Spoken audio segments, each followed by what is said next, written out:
이 시간 저희들에게 주신 하나님의 말씀은 요나서 4장 1절부터 4절까지입니다. 요나가 매우 싫어하고 성내며 여호와께 기도하여 이르되 여호와여 내가 고국에 있을 때에 이러하겠다고 말씀하지 아니하였나이까. 그러므로 내가 빨리 다시스로 도망하여 싸우니 주께서는 은혜로우시며 자비로우시며 노하기를 더디하시며 인애가 크시사 뜻을 돌이켜 재앙을 내리지 아니하는 하나님이신 줄을 내가 알았음이이다. 여호와여 원하건대 이제 내 생명을 거두어 가소서. 사는 것보다 죽는 것이 내게 나음이니이다 하니 여호와께서 이르시되 내가 성내는 것이 옳으냐 하시니라. 아멘. 오늘 우리의 마음을 받으시는 복된 예배가 이루어지기를 간절히 소원합니다. 우리 옆사람 우리가 인사하면서 이 예배를 우리의 마음으로 또 우리 옆에 있는 이들과 사랑으로 준비하기를 원하는데 이렇게 인사 나누기를 원합니다. 환한 얼굴로 예배 드립시다. 아멘. 요즘 세상 환하게 웃을 만한 일들이 많지 않다고들 그럽니다. 그리고 엄중하게 얘기할 때 유사일에 역사적으로 오늘만큼 그렇지 않았어요. 우리가 에덴 동산에서 쫓겨난 이후부터 2024년 6월 30일에 이르기까지 인간은 어느 순간도 환한 얼굴로 세상을 대하기 어려운 그러한 환경에 늘 직면하게 됩니다. 그럼에도 불구하고 하나님이 그 마음에 있으니 하나님을 섬기는 이들에게는 평안이 임하게 됩니다. 오늘 우리가 함께 있는 이 요나서는 성경에서 참 재미있는 책이에요. 주일학교도 요나 이야기를 많이 하고요. 그래서 요나를 잘 모르는, 성경을 잘 모르는 이들도 요나의 이야기는 단편적으로 알고 있는 사람들이 많이 있습니다. 그런데 요나서가 우리들에게 주는 그 이야기는 뭐냐? 2번, 3번의 반전을 줍니다.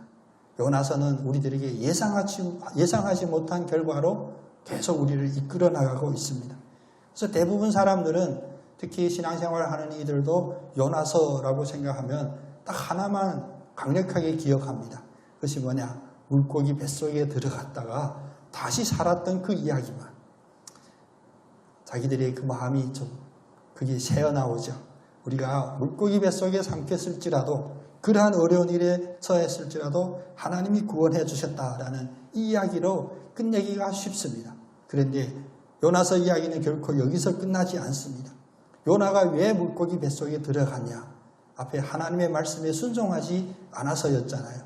그래서 물고기 뱃속에서 이제 다시 살아나온 요나는 하나님의 그 말씀에 순종하여 그 이야기를 합니다. 니느웨로 가서 하나님이 선포하라고 하는 그 이야기를 선포했을 때 니느웨 백성들에게 하나님의 그 말씀이 응답되는 역사가 일어나요. 하나님을 삶의 주인으로 알지 못하는 이들이 막 회개하고 우리의 죄를 뒤집어쓰고 우리의 악한 행실에서 우리가 다시 돌이키자. 여기까지만 해도 얼마나 아름다운 이야기입니까? 근데 요나서는 여기서 끝나지 않습니다.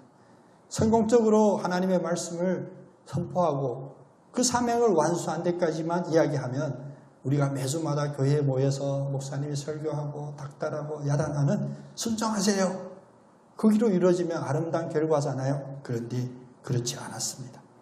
오늘 대부분 이야기가 여기서 끝난 것이 아니라 새롭게 시작하고 어쩌면 요나서의 핵심 메시지는 바로 4장에서 시작하게 됩니다. 아수르의 수도 니느웨에서 일어났던 이 놀라운 일은 하나님은 참 하나님이시구나를 우리가 알 수가 있죠. 하나님은 하나님을 알지 못하는 이들에게도 그들에게도 주인이 되시고 그들의 삶과 그들의 마음, 그들의 생각을 다 주장하시고 하나님의 뜻대로 바꿀 수가 있습니다. 그래서 형포하기로 소문난 그 니느웨, 이 아수르 제국의 그 백성들이 하나님 앞에 회개하는 이 모습은 놀라운 일일 수밖에 없습니다. 왜 놀랍냐? 요즘 우리의 마음을 살펴보고 우리의 주변을 살펴보면 이런 일들이 일어나기가 쉽지 않거든요. 요즘은 우리의 속담에도 참 속담에 성경적인 이야기들이 많이 있죠. 속담에 방구 낀 놈이 성질 낸다. 이때 웃음이 딱 터져야 되는데 실패했네. 방귀 낀 놈이 성질낸다. 이게 뭡니까? 아니, 자기가 잘못했어요. 잘못했는데 그 잘못을 지적하면 뭐 합니까? 인정하고 제가 잘못했네요. 다시는 안 그러겠습니다. 그런 마음이 조금도 없어요. 오히려 자기가 방귀 낀 이유에 대하여 여러 가지가 많이 있죠. 전부 다 남이 탓입니다. 그래서 이 시대는 요나와 같이 하나님의 말씀을 들고 선포하는 그런 이들이 많이 서 있어야 됩니다. 결코 사람들이 듣기에 마음이 편하고 기분이 좋고 꼭 마치 코미디 한 편 보고 돌아가는 그런 예배를 준비하면 얼마나 좋겠습니까? 그런데 이것이 본질이 아니었거든요. 요나가 그 사명을 감당할 때 요나의 그 마음은 우리가 지난 시간에 살펴봤잖아요. 진심으로 우러나서 했던 일이 아니었잖아요. 억지로 했잖아요. 다시 순종 안 하면 또다시 물고기 뱃속에 삼킬 것이고 이제는 다시 나오기 어려울 거다. 그런 생각이 들어서 순종했던 요나가 아닙니까? 그런데 요나가 그 일을 본인이 원치 아니할지라도 하나님의 말씀이 선포되니 그 일이 이루어졌습니다. 요나는 마땅히 돌이켜야 된다. 역시 하나님이 우주의 주인이시구나. 하나님이 나의 주인이시구나. 그런데 그런 요나가 아니었습니다. 오늘 4장 1절 말씀 시작을 보면 매우 의외의 표현이 나옵니다. 하나님의 말씀이 이루어졌으면 할렐루야 찬양드리고 전능하신 하나님, 영광받으실 하나님 찬양해야 마땅한데 요나는 매우 싫어하고 성냈다라고 합니다. 여러분 혹시 오늘도 싫어하는 마음, 성난 마음으로 이 자리에 오신 분 계시면 오늘 이 말씀 앞에 온전히 꼬꾸라지기를 소원합니다. 예수를 믿는다 할지라도 주님으로부터 사명을 받은 사명자라 할지라도 매우 싫어하고 성내는 이런 반응들이, 이런 감정들이 있네요. 근데 우리는 화나고 성질나고 싫어하면 어떻게 합니까? 좀 예의 있는 사람은 그냥 피해요. 떠나야. 내가 더러워서 피하지. 무서워서 피하냐. 근데 또 다른 부류의 사람들이 있습니다. 화나고 성질나고 싫어해도 하나님께 기도하는 사람도 있네요. 이 말은 뭐냐?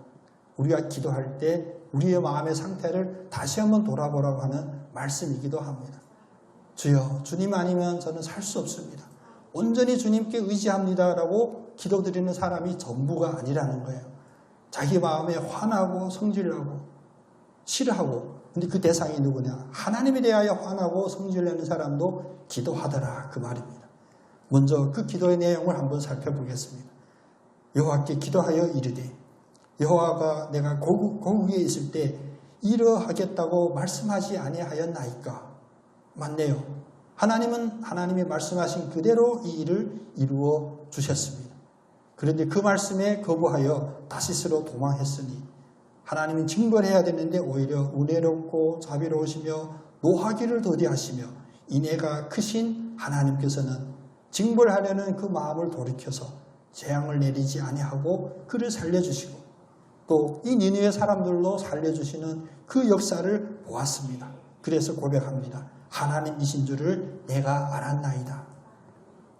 우리는 꼭 이런 기적적인 일, 우리가 체험해야 하나님이 하나님이심을 고백하게 돼요. 자연스러운 일입니다. 이 죄인된 우리의 습관이기도 해요. 그래서 교회에서 설교할 때 이런 말씀을 단대히 선포하지는 못하지만 원리는 똑같은데 그 무슨 얘기냐? 좋은 말로 할 때 들을래? 아니면 혼나고 들을래? 하나님의 이런 말씀에 드리는 그런 기도와 똑같은 거거든요. 그래서 요나는 사실 신학교 다녔으면 공부 진짜 잘했을 것 같아요. 자기의 내심은 막 싫어하고 화내고 성질내고 그런 마음 상태임에도 불구하고 하나님에 대해서는 정확히 파악하고 있죠. 그러했을지라도 하나님께서는 인애를 베푸사 재앙을 내리지 않으셨다. 그래서 하나님이시라라고 이야기합니다. 그런데 여기서 끝나야 아름다운 기도여야 되는데 3절 말씀에 보니까 뜻밖의 이야기가 나옵니다. 여호와여 원하건대 이제 내 생명을 거두어 가소서. 사는 것보다 죽는 것이 내게 나음이니이다. 이게 무슨 말일까요? 아니 앞에 그럴듯한 표준 모범이 되는 기도를 드리다가 왜 갑자기 차라리 저를 죽여주세요 라고 했을까요? 여기에서 바로 오늘 4장 이 결론 말씀의 그 첫 시작이 열리게 됩니다. 사실 요나가 성질을 내고 싫어하고 성내는 그 원인은 다른 데 있는 것이 아니라 요나 머릿속을 지배하고 있는 신학에 달려 있었습니다. 이 신학은 꼭 신학교만 다녀야 우리에게 정립되는 게 아니에요. 이 자리에 앉아 계신 여러분 모두도 하나님을 믿는 이 신앙의 모든 것들이 여러분 머릿속에서 구조화되고 체계화되고 있습니다. 마음속 가장 깊이에 있는 그 생각들, 특별히 하나님에 대한 그 생각들이 여러분의 신학이 되게 되죠. 그래서 이 신학이 우리의 욕망도, 우리의 결단도, 심지어 우리의 입술도, 우리의 손발도 주장하게 됩니다. 근데 요나가 지금 나는 더 이상 살고 싶지 않습니다라는 이 고백은 어디에 문제가 있었을까요? 하나님이 하나님의 말씀대로 니느웨 백성들을 구하는 이 역사 앞에 하나님께 모든 영광을 돌려야 됩니다 해도 부족하지 않을 그 상황에 요나는 이 때문에 화가 났던 거예요. 하나님의 말씀이 말씀대로 이루어지는 그 역사에 화난 것이 아니라 하나님의 그 사랑을 베푸신 대상에 대하여 다른 생각을 갖고 있었습니다. 하나님 하시는 일에 기쁨이 넘치는 것이 아니라 찬양이 넘치는 것이 아니라 오히려 화가 나고 성질나는 그런 일, 단지 요나에게만 있었을까요? 여러분 절대 소리내서 대답하시면 안 됩니다. 이렇게 주면 여러분의 마음속에는 없었을까요? 소리나려면 이건 공개적으로 고백하기 어려운 일인데 사실 다 있습니다. 하나님이 하나님다운 일을 하실 때 우리의 마음에 안 드는 것들이 있습니다. 그래서 어느 날 내가 하나님의 자리에 앉아서 하나님을 나의 요술방망이처럼 굴리려 했던 우리의 마음이, 그것이 바로 우리의 잘못된 신학이 가지고 있었던 것입니다. 하나님이 하시는 일에 내 생각과 다르다 해서 화나고 성질나는 그 이유는 무엇이냐? 사실 내 마음 가장 중심에 있는 내가 의지하고 믿는 것이 하나님이 아니라 나의 기쁨이었고 나의 욕망이었고 나의 바람이었다는 이 엄청난 사실입니다. 우리는 누구나 다 욕망을 가지고 있고 자기가 기뻐하는 일이 있고 소망하는 일이 있습니다. 이것을 비난하는 것이 아닙니다. 이것이 하나님보다 더 크고 이것이 하나님보다 더 우선이 되면 이것이 잘못됐다는 그 이야기를 합니다. 하나님이 하시는 일이 기쁨이 되지 않으면 바로 하나님이 더 중요한 것이 아니라 하나님이 아닌 다른 것이 이루어짐이 더 중요한 일이었습니다. 더 구체적으로 살펴보면 요나가 화났던 이유들이 여러 가지가 있겠죠. 니느웨 해결을 하나님은 기뻐했지만 요나가 바라봤을 때는 우리에게는, 자신에게는, 자기가 사랑하는 나라와 민족에게는 위협이 된다라고 생각했던 겁니다. 사실 이스라엘은 아수르의 오랜 통치를 받아요. 늘 핍박을 받아요. 전쟁 속에서 이겨본 경험들이 많지를 않습니다. 그래서 상상해 보건대 혹시 아수르하고 이스라엘이 월드컵에서 축구 경기 한다 그러면 우리가 상상하는, 우리가 자주 보던 그런 장면일 수도 있습니다. 더 이상 그것이 축구가 아니에요. 전쟁입니다. 그런데 그 니느웨를 용서해 주셨다. 이것이 그의 마음에서 넘어가지를 않습니다. 하나님의 뜻은 오로지 이스라엘만 구원하고 이스라엘과 한편이 되어야 되는데 왜 이스라엘 원수인 저 아수르에게 이런 사랑을 베풀을까? 그러나 거기다 더하여 전혀 사랑받을 만한 이유도 없고 그런 행실도 없는 아수르에게 왜 하나님이 사랑을 베푸실까? 지난 시간에 이야기 우리 함께 나눴습니다. 1907년 평양 대부흥운동이 일어날 때 그 집회에서 진정으로 하나님의 사랑이 그 마음에 깃드니 어떤 회개의 기도가 나왔다고 우리가 이야기 나눴던가요? 저 일본 사람도 우리가 사랑하게 해주세요 라는 그 마음이 오듯이 아수르를 이해하지 못하고 마음에 담지 못하는 요나의 이 마음은 세상적으로는 크게 비난받지 않을 법합니다. 그런데 신앙으로 바라본다면 이것은 뭐냐? 자기가 사랑하고 자기가 신뢰하는 그것이 하나님을 뛰어넘고 하나님의 자리를 차지하고 있는 매우 심각한 잘못이라는 것입니다. 요즘도 이런 사람들이 있습니다. 사실 신학학자라고 하는 이들의 주석에도 나오기도 합니다. 요나에 대하여 비판하지 마라. 요나만큼 나라를 사랑하고 민족을 사랑하는 이가 어디 있냐. 우리도 모여서 회중으로 기도할 때 이 나라와 이 민족을 위한 기도들을 드리죠. 그때 이 요나만큼 나라와 민족을 사랑하는 사람이 있으면 그건 괜찮은 일이다 라는 잘못된 해석이 있다는 것입니다. 우리가 예수를 믿고 하나님을 믿는 그 믿음이 혹시라도 내가 나라를 사랑하고 민족을 사랑하고 내 가정을 사랑하고 내 가족을 사랑하고 자녀를 사랑하는 데 이용이 된다면, 그 때문에 다른 사람이 피해도 우리가 무시할 수 있다면 이것은 하나님의 마음이 아닙니다. 이것이 바로 가장 무서운 우상 숭배입니다. 그리고 우리의 신앙생활에서 가장 크게 드러나는 잘못이기도 합니다. 교회 안에서도 서로 의견이 나뉘어질 때가 있죠. 저는 늘 말합니다. 죽고 사는 문제 아니면 일단 결론 내지 맙시다. 근데 교회에서 다투면 심각해져요.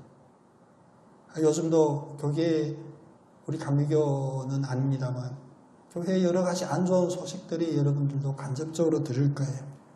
근데 그런 안 좋은 일들이 어디서 일어나냐? 어디서 분명하게 드러나냐? 다들 대표로 모여서 총회할 때 드러나요. 모였다 하면 힘들어요. 저도 우리 감리교 총회 가지만 우리 장로님도 한번 우리 장로님 되시고 처음 제가 같이 가서 와, 우리 감리교 우리 연회라고 부르는데 연회도 이렇게 하는구나. 장로님 말씀 안 했는데 깜짝 놀랐을 거예요. 근데 우리 삼남연회 정도면 놀랄 상황이 아닙니다. 제가 참석했던 어느 연회는 의장이 개회 선언 하사부터 의장하고 이제 손 들고 마이크 잡는 이들이 있습니다. 그러면 한 30분 이야기를 해요. 근데 그냥 자기 주장을 이야기하는 게 아닙니다. 손에 묵직한 책을 들고 나옵니다.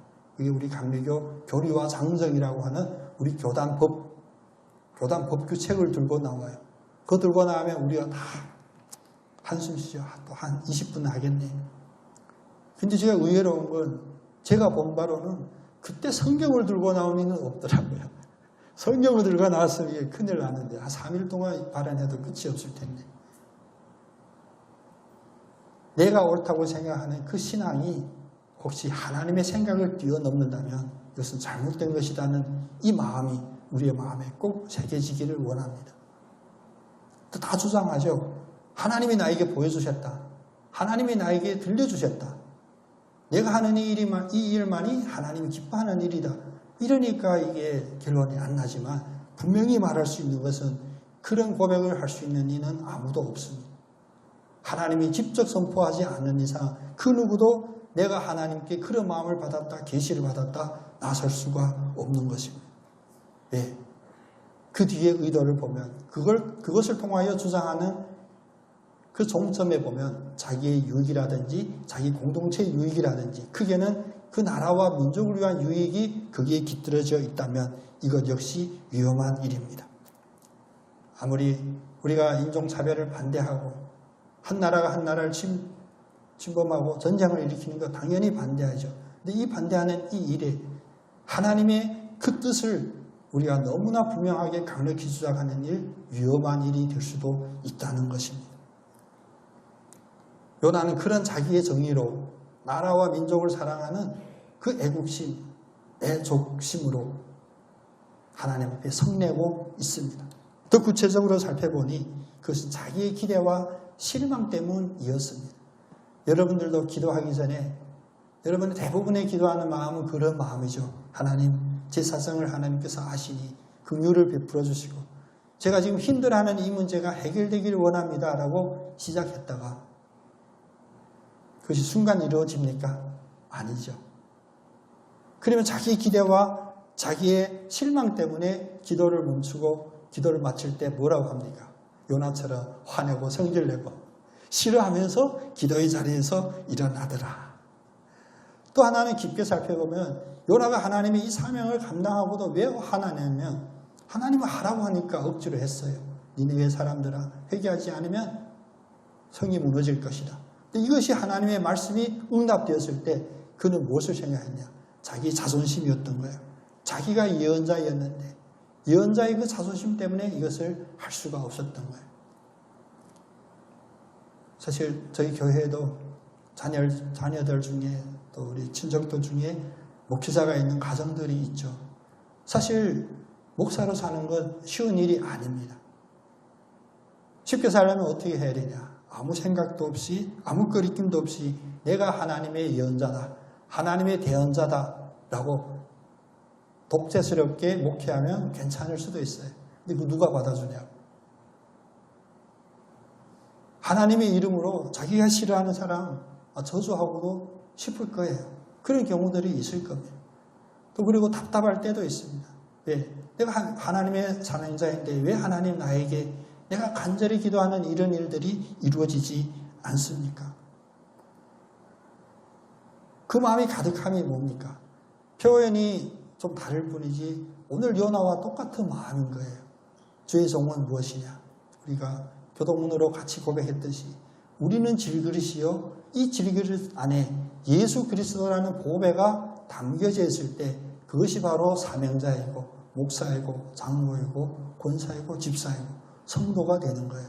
그럼 참 성도는 무엇이냐? 참 성도인 것을 어떻게 알 것이냐? 바로 그 질그릇이 깨져야 됩니다. 질그릇이 깨져야 그 안에 있던 보배가 드러나는 것입니다. 우리는 이 질그릇에 실금이 가기도 두려워하고 실금이 가도 안 돼요. 화나요. 아니 나에게 보배를 담아주셨으면 그대로 하셔야지. 왜 금이 가게 합니까? 깨지게 합니까? 하나님의 궁극적인 목적은 요나 한 사람을 살리는 데 있는 것이 아니고 요나의 체면을 살려주는 데 있는 것이 아니었습니다. 하나님의 궁극적인 목적은 하나님이 창조한 모든 사람, 이 세상 모든 사람을 사랑하는 그 마음이었습니다. 참 하나님도 부드러우세요. 저희들 같으면 그렇게 안 했을 텐데 하나님이 요나에게 뭐라고 합니까? 네가 성내는 것이 옳으냐? 야단친 것이 아닙니다. 타협할 수가 없는데 오히려 타협처럼 들립니다. 네가 성내는 것이 옳으냐? 사실 성경은 일관되게 화를 내지 말라고 우리에게 가르치죠. 그 일이 어떠한 일이라 할지. 야고보서 1장 20절의 대표적인 말씀이죠. 사람이 성내는 것이 하나님의 의를 이루지 못함이라. 성내면 지는 거예요. 성내면 망하는 거예요. 성내면 무너지는 거예요. 아무리 하나님의 이름을 빗대고 하나님의 의로 화를 낸다 할지라도 이는 하나님의 의를 이루지 못하며 하나님이 가장 싫어하는 그러한 모습이라는 것입니다. 상대방을 설득하지 못할 일들이 있죠. 당장 설득이 안 될 수도 있습니다. 그러나 화낸다고 성질낸다고 그것이 해결됩니까? 요즘 우리 사회의 대표적인 키워드 중에 하나가 경노라고 있죠. 아시는 분들만 웃으시기를 바랍니다만 경노하면 진정되는 것 같아요. 힘으로 내려놓으려면 잠시는 해결되는 듯 보이지만 결코 해결되지 않을 뿐만 아니라 더 본질적인 문제를 망가뜨리고 있다는 것입니다. 하나님의 이 긍휼하심, 이 세상 모두를 사랑하는 그 마음은 인간의 생각을 뛰어넘습니다. 결국 요나의 화남도 니느웨 사람들이 하나님을 알지 못하면서도 회개하고 살기를 간구했던 그 모습도 다 하나님이 인내하시고 기다리시고 모두가 구원받기 그날까지 하나님이 역사하는 하나님의 시간표입니다. 우리는 각자 자기의 일을 많이 계획하죠. 사업도 새롭게 시작하고 또 새로운 관계도 맺게 되고 또 어떤 자기가 속했던 공동체를 떠나 새로운 공동체를 찾기도 합니다. 그러나 이 모든 것 속에 우리의 마음에 내 뜻과 맞지 않는다고 화나는 일은 절대 없으시기를 원합니다. 그리고 시편 103편의 말씀처럼 하나님은 우리에게 내 생각과 다르지만 계속 진행되는 이런 일들을 나에게 허락한 그 이유는 여호와는 긍휼이 많으시고 은혜로우시며 노하기를 더디하시는 하나님임을 늘 고백하기를 원합니다. 화날 일에 화낸 것 정당하겠죠. 그러면 또 화나지 않을 일이 없었을 것입니다. 어느 하나도 하나님께 우리는 만족하게 드리고 기쁨 될 만한 우리의 모습들이 없습니다. 그럼에도 하나님은 이 세상을 사랑하사 심지어 독생자를 주시기까지 이 세상을 사랑하셔서 모든 하나님을 믿는 자들이 멸망하지 않고 영생을 얻게 하려고 축복을 허락해 주셨습니다. 베드로후서 3장 9절 귀한 말씀입니다. 주의 약속을 어떤 이들은 더디다고 생각하고 하지만 더딘 것이 아니라 오직 너희를 대하여 오래 참으사 아무도 멸망하지 아니하고 다 회개하기에 이르기를 원하시느니라. 이제 화날 만한 계절이 다가옵니다. 이제 무더기가 오고 지금처럼 장마하면 끈적끈적하고 괜히 화나죠. 기분이 안 좋으시죠. 답답하죠. 그러나 이 속에서 무엇을 기다리시냐? 하나님 바로 이러한 과정 속에서 환경을 바라보고 문제를 바라보던 우리의 시선이 자기의 내면을 바라보고 자기의 영혼을 바라볼 수 있기를 원하며, 내면을 바라보고 영혼을 바라보면 성질하고 화내는 것이 아니라 바로 그래, 다 내가 잘못했네 라고 회개하는 그 모습을 하나님은 기다리신다는 것입니다. 그래서 오늘 이 요나의 성질하고 화나는데 하나님이 내가 성내는 것이 옳으냐라는 이 대화 속에, 우리를 살리고자 하는 이 하나님의 음성 속에 우리는 이 몇 가지를 반드시 우리의 마음에 기억하기를 원합니다. 그 첫 번째는 무엇이냐? 화내거나 기뻐하거나 우리가 움직이기 전에 먼저 우리의 자신의 감정을 점검할 수 있는 그런 영적인 통제력을 가지시기를 원합니다. 우리가 요나처럼 기분에 따라 즉각적으로 반응하게 되면 그것이 화든지 아니면 칭찬이든지 극도로 기쁨이든지 그것은 하나님의 뜻과 어긋나기가 쉽습니다. 분을 내어도 마음에 품지 않으면 죄짓지 않는다 하고, 혹시 화나고 성질나는 상황이 있을지라도 그날이 넘어가기 전에 해소하는 우리의 그런 영적인 수양도 훈련하시기를 원합니다. 그리고 이 감정을 온전히 점검하고 통제할 수 있는 근거는 어디에 있냐? 바로 하나님의 계획을 신뢰하시기를 원합니다. 우리 한번 같이 고백해 보겠습니다. 하나님의 계획을 신뢰합니다. 아멘. 하나님의 계획은 저 하늘나라 어디 비밀한 곳에만 감춰지는 것이 아니에요. 지금 이 자리에 앉아 계신 여러분의 삶에서 1분 1초 어느 자리에서든지 다 하나님의 계획이 지금 작동하고 있는 것입니다. 이것을 잊게 되면 우리는 어떤 잘못을 하게 되냐? 내 생각이 앞서고 내 계획이 앞서고, 내 생각이 앞서면 다 소망이 되고 기쁜 생각만이 아니죠. 내 생각이 앞서는 순간 염려가 생기고 두려움이 생기게 돼요. 그러나 나의 지금 삶이 내 삶이 아니라 하나님이 계획하시고 하나님의 그 계획대로 실행하신다라는 것을 신뢰하게 된다면 내 생각이 앞서 나가지 않을 뿐만 아니라 모든 상황에 대한 판단을 내가 하는 것이 아니라 하나님께 의지하게 되는, 하나님이 기뻐하는 사람이 되게 됩니다. 그래서 잠언서 3장 5절 6절에는 우리가 이 인생을 살아가는 동안 광야와 같은 나그네의 삶 속에서 우리가 가져야 될 마음가짐은 무엇이냐? 여호와를 신뢰하고 내 명철을 의지하지 말라. 내가 계획을 세웠을지라도 하나님이 실행하심과 맞지 않으면 그것은 성공하기 어렵다 말씀하십니다. 그리고 세 번째로는 내 감정을 통제하고 하나님의 계획을 신뢰할 때 우리의 마음에 주는 하나님의 가장 큰 축복은 무엇이냐? 바로 긍휼함입니다. 긍휼함은 다른 말로 표현한다면 너그러움이에요. 어떤 상황이든지 그대로 품을 수 있는 것. 요즘 홍수 소식도 있습니다. 특별히 미국이나 중국에 지금 폭우로 인해서 역사상 처음 있는 그런 피해를 봤다는 이런 뉴스를 저도 보게 됐습니다. 한 지역에 엄청난 물이 떨어지면 그것이 피해로 직결이 되죠.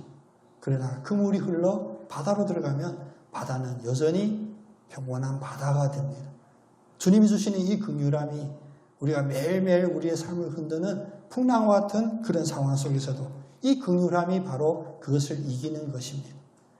우리가 물이 온다고 제방을 쌓아서 막을 수 있는 것이 아니에요. 바로 넓은 마음으로 그것을 받아들일 때 그것이 충격이 적어지게 되고 그 때문에 내 마음에 생겨나는 부정적인 감정들이 해소되기 때문입니다. 오늘 하루도 예배 마치면 제가 아침에 기도했습니다. 예배 시작하기 전에 비 끊고 예배 마치기까지, 예배 시간에는 비 오늘도 괜찮은데 예배 마치면 비 끊어주세요 라고 기도했지만, 혹시라도 예배 마치고 장대비가 내린다 할지라도 화나지 않고 성질내지 않고 싫어하지 않는 우리의 마음이 되기를 원합니다. 매일매일 우리의 삶이 어찌 보면 반복이거든요. 그 반복이 우리에게 따분하고 힘들었던 이유는 바로 똑같은 감정을 우리가 늘 똑같이 품었기 때문입니다.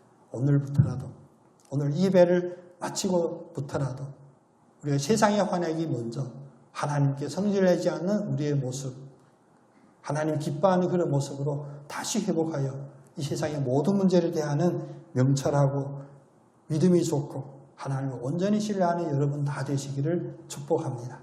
기도드리겠습니다. 오직 성경 오직 그리스도 오직 의 제주 반석교회 주의 말씀에 마음을 열며 그리스도의 사랑 알아가리로다.